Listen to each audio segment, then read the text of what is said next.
You have an appointment. Now, what happens in our hearts is that we get disappointed. We get disappointed in the way that God does certain things. We get disappointed in the people that don't help us along the way. But just because you're disappointed in people, don't jump off the ship and drown in the sea. Did you hear me? Just because people let you down, don't give up on God, who never will. How could God call you to stay with something that is breaking? And yet it is staying with the breaking that produces the blessing.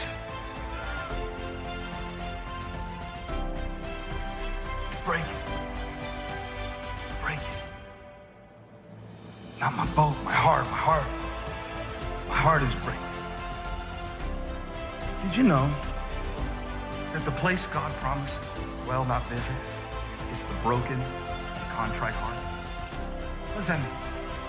That means that when my heart is breaking, it is important that I abide in God's love so that I can experience the presence in the breaking.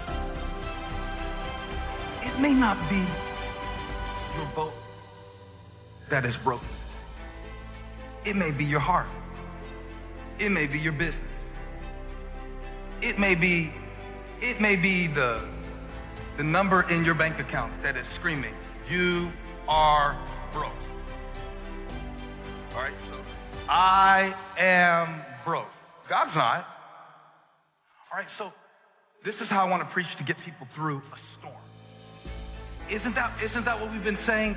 That we're in the same storm, but we're not in the same boat. And you will remember that it is not what you go through that determines where you end up. Many people went through betrayal worse than you went through, and they're not bitter. And you are. Many people were disappointed more than you were disappointed, and yet they still have strong faith. And you don't. Many people are struggling with their daily needs more than you are, and they're less worried than you are about it. It is not what I go through that determines where I end up. It's not. It's who I listen to.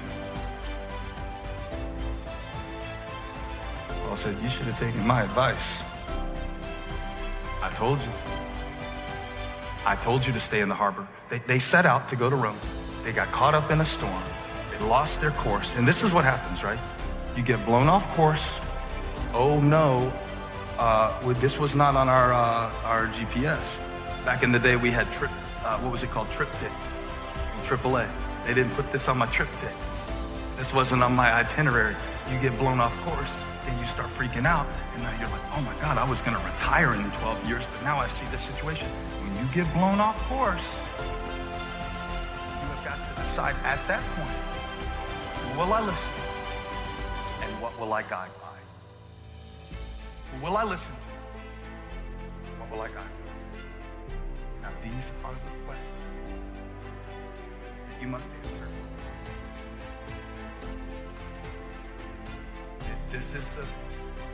This is the heart of what God is asking today. Who will you listen to? And what will you guide by? Wake it up. This is what he did for Sarah, a young lady in the scripture. She and her husband Abraham had tried for 20 years to have a baby. No success. Now Sarah is 80 years old. Everything logically speaking said there's no way. But what God has promised you, He's still going to bring to pass. God is not limited by the laws of nature. You're not at the mercy of your age, your education, your background. God has unlimited power. One touch of His favor can turn a situation around. Sarah thought her womb was dead. What she didn't realize was it was only asleep. At nearly 100 years old, she gave birth to a baby. The promise came to pass. Like Sarah, God has put dreams and promises in you. May not have happened yet. You've tried again and again, it didn't work out. Now maybe you've settled there and think, well, it just wasn't meant to be. But God is full of surprises. He's about to wake up that dream you've given up on. He's about to bring back to life what you thought was dead. Your latter days are going to be more rewarding, more fulfilling than your former days. You're going to give birth to more in the future than you've lost in the past. Your baby is on the way. Your promise is on the way. That dream is on the way. As a young man, Moses made a mistake and killed a man. He was trying to deliver God's people. He had that dream in his heart, but he got in a hurry. He had to flee for his life. He ended up spending years on the backside of the desert. I'm sure he thought, I had a big dream. I knew I was going to do something great with my life. I knew I was going to leave my mark, but I blew it. He gave up on his dream. He had nobody to blame except himself. But just because we give up doesn't mean God gives up. 40 years later, God came back, said, Moses, I'm here to wake up your dream. Now it's time to go deliver my people. Moses went out and did just that. He saw the dream come to pass. Like Moses, you may have made mistakes. We all have. Like Sarah, you may have had disappointments. Your plans didn't work out. Now you think it's been too long. What you've given up on is not dead, it's just asleep. That business you wanted to start, that book you wanted to write, that addiction you've been trying to break, every voice tells you it's too late. You're too old. It's never going to happen. No, get ready. God's about to wake it up. Your baby is coming. Your spouse is coming. That business is coming. The freedom is coming. Now, get in agreement with God.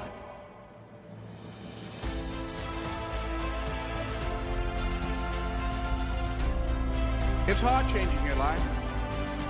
It was hard when just over 3 years ago in the Penobscot building in Detroit, Michigan, where I was operating my business, and I fell on some hard times, and I was sleeping in my office. It was hard coming into the lobby, and the security said, excuse me, Mr. Brown, can we see you for a moment?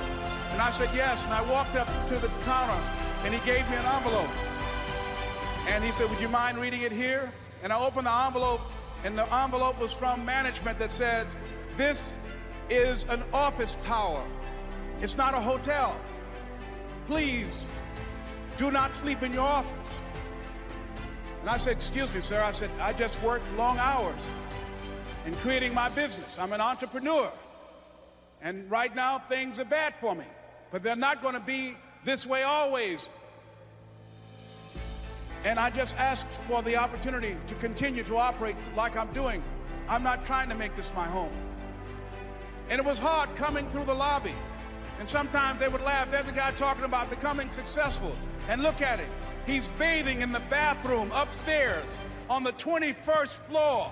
He sleeps on the floor. Him and 2 other dreamers up there. Look at him. It was hard, ladies and gentlemen, coming to speak to people. And I was facing financial difficulties in my own life. I was behind on my bills and my dreams, and I'm saying to them, you can live your dream. It was hard, ladies and gentlemen.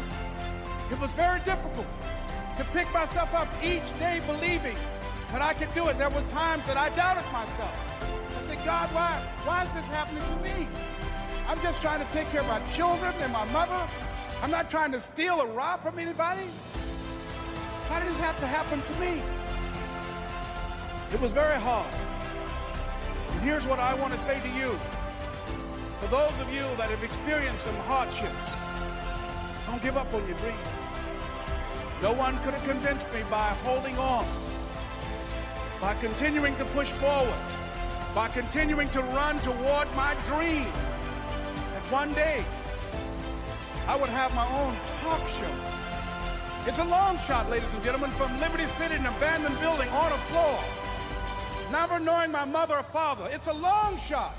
Being here with you today in this dome in Atlanta, it's a long shot. No college training, labeled educable, mentally retarded, but I kept running toward my dream.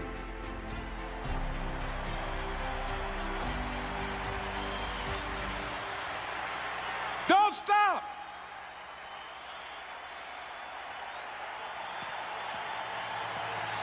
Don't stop.